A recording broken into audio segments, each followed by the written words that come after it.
Nguhaye ikaze urisanga, icyo nkusaba utakwanga ni ugukora subscribe ubundi ugakurikira video kugeza irangiye, kuko irakwereka inzira bageze ku ntsinzi banyuzemo ubundi nawe ufatireho. Nyemerera dutangire gutya. Excellence Paul Kagame yaravuze ngo kora cyane ku buryo wumva ububabare, kubera ko ubukene buraryana kurushaho.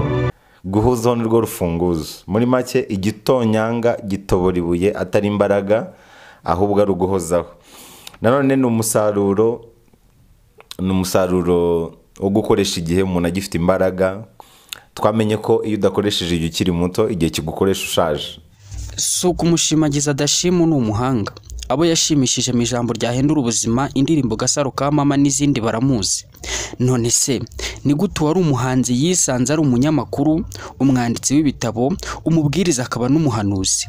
Nyemerera tubive muzi tubigere umuzingo ubashe kuba wasobanukirwa inzira uyu mugabo yanyuzemo. Byose byatangiye mu mwaka w'1991 ubwo yavukiraga mu karere ka Karongi, ababyeyi bakamwita Dushimimana Jean de Dieu. Yakuriye mu karere ka Karongi ahiga amashuri abanza n'ayisumbuye, ariko yakuze papa wamuhamagara akaza ubwenge. Amashuri yisumbuye yayize muri Ecole Secondaire de Gasenyi. Yakuze yumva azaba umukinnyi w'umupira w'amaguru ukomeye, dore yuko ari nawe yakuye izina Dashimu. Ubwo bari mu kibuga, umunyamahanga biganaga kuvuga Dushimimana bikamunanira, akivugira Dashimu. Dashimu bikamufata gutyo. Mu mwaka wa 2011 ubwo yararangije kaminuza, nibwo yinjiye mu mwuga wo kuririmba.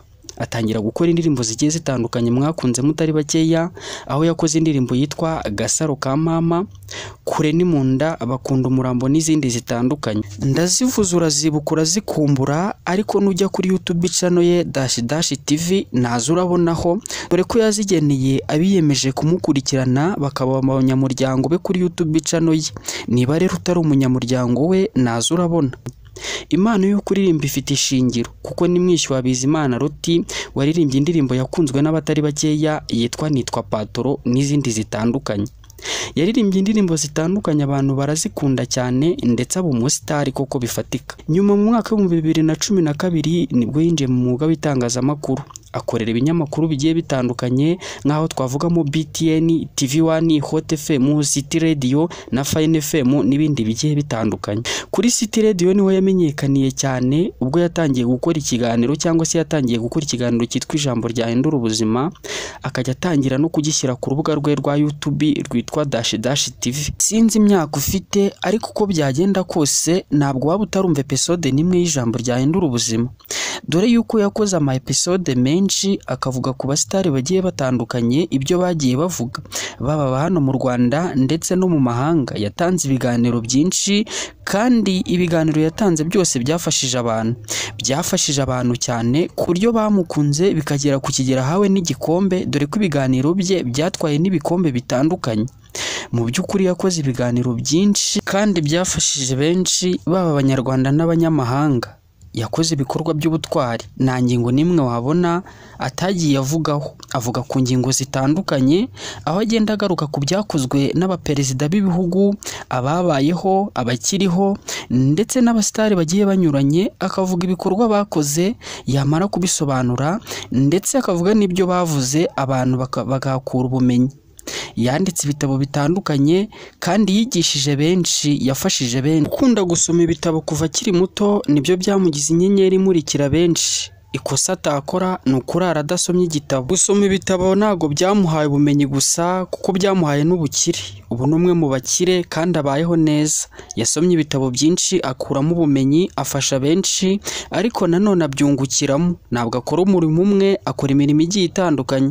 Ikindi ni umubwiriza, abagamije ko abantu bakira kandi bahinduka mu mitekerereze n'imibereho. Isomo rikomeye twakigira kuri Dushimimana Jean de Dieu ariwe Dashimu: ibyo dukora tugomba guhozaho, tugahora tubikora, ndetse ntiducike intege ngo tubivemo kare. Kandi ikindi, tugomba kumenya gukoresha igihe neza, kandi tukamenya gukora ibintu hakiri kare, tukabikorera ku gihe.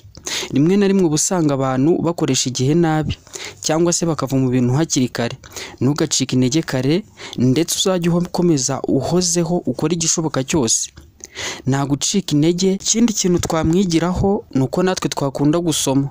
Gusoma ni byiza, usoma aba yibira mu nyanja y'ubumenyi. Dukunde gusoma bitanga amakuru kandi y'ingenzi, ariko icy'ingenzi ni ukumenya ibyo usoma kandi bigufitiye akamaro. Gukira ni amakuru, kandi amakuru aba mu bitabo. uheruka gusoma ryari? Gerageza usome ibitabo byinshi, ukore igishoboka cyose ubashe kumenya ayo makuru kandi uyakoreshe. Ndagushimiye we twabanye, ariko nanone ngira ngo nkwibutse, niba ari ubwa mbere ugeze hano cyangwa se ukaba warageze ukaba utarakora subscribe hano kuri Magic Media Rwanda, gira ubikore mu ba mbere kugira ngo amakuru yose azajya kugeraho 5 kuri 5 atazajya hagira ibigucika. Reka ngushimire nkubwire ngo ibiganiro byacu nakagaruka. Bye bye.